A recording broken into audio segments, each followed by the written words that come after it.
The Peel P50. That is 54 inches long and 41 inches wide. It is listed in the Guinness Book of Records as the smallest production car ever.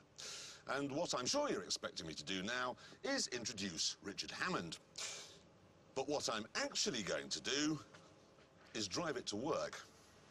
All, 6'5" of me.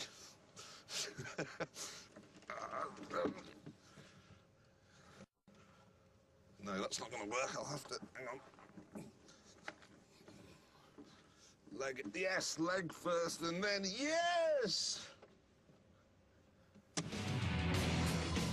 Built on the Isle of Man in the early 60s, the P50 was said to be almost cheaper than walking. Cost £198 and did 100 miles to the gallon. It sounds perfect, then, for the roads of today. Of course, there are one or two drawbacks. Can't imagine, for instance, that it's terribly safe. Not when your knees are the crumple zones. And nor is it very fast. What I've got down here by my right knee, in the cabin, making an awful lot of noise and generating quite a bit of heat, is the 49cc engine from a moped. Top speed rather depends on how big you are and actually how much you had for breakfast. But realistically, even the skinniest, shortest chap with the whitest of teeth will struggle to get past 35.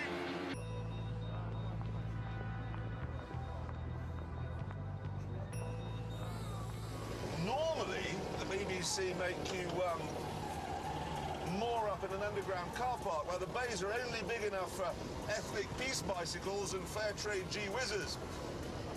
But because this is smaller than an ethnic peace bicycle, I don't have to worry about parking at all.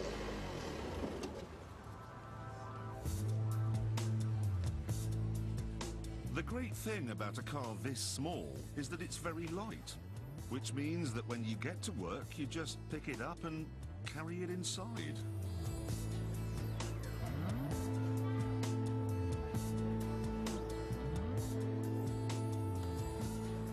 Morning. In the Top Gear office, the team were keen to know more about the P50. I give you the future, young men and women. Peel P50. I think it's 4.5 horsepower. You know those little Tykes cars that all kids have got? That's exactly the same, one door. I've never seen the Top Gear team so enthusiastic about any car. Oh, lads, I put a Koenigsegg down in the car park. Oh, right. Got a new Ferrari down there. Not interested. This. Even John Humphreys dropped by for a look. Hammond, no, well, can't you just clean them? Really, 4,000 to whiten them. 4,000 quid. You white... No, well, I'll stick with the yellow ones. OK, take care. Bye. Who's got the car?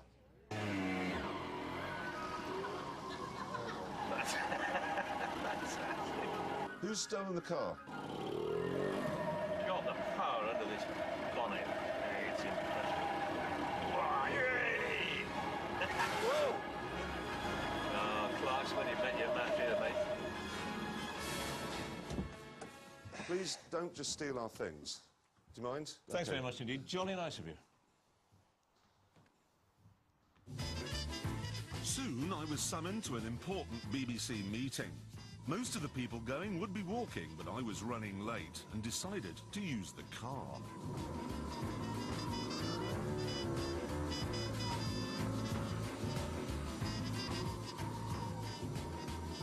Doors closing.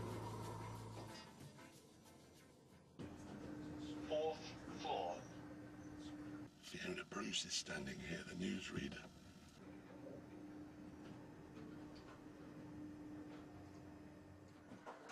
Ground floor. Sorry, Fiona, could you give me a push? A push out? Please, because it's got no reverse gear, so... Oh. Thank you. All right, you'll be all right now. No, this is fine, thanks. She has got quite a nice bottom. I said that out loud, didn't I? After a short drive, I arrived at BBC Television Centre. Unfortunately, though, this is the most complicated building in the world.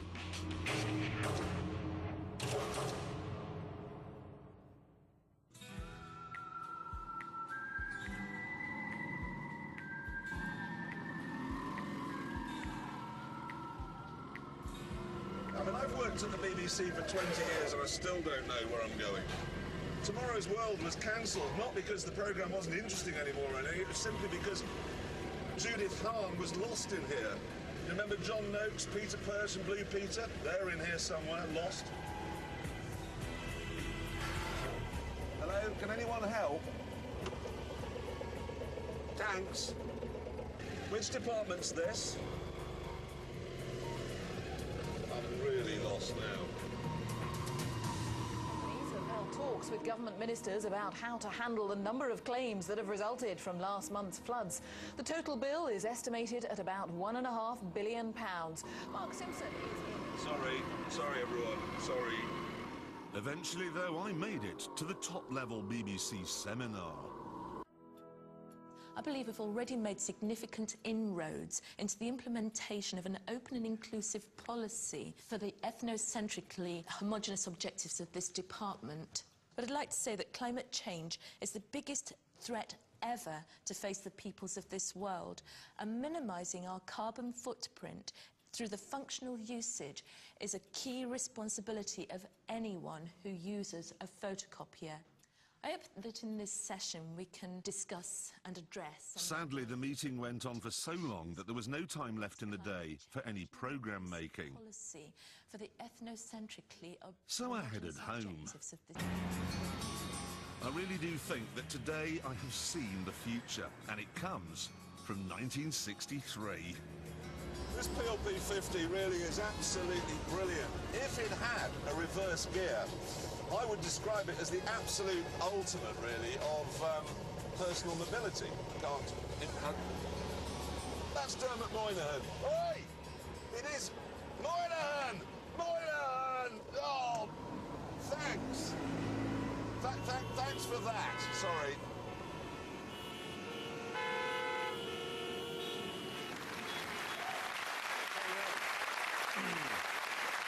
We really do have a very big problem at the BBC with newsreaders. I mean, just the other day we were in the canteen, Paxman came through on a Harley Davidson. It's just, they're out of control. Is this the best car we've ever had on Top Gear? Yes. Like, honestly, I think it's genuinely astonishing.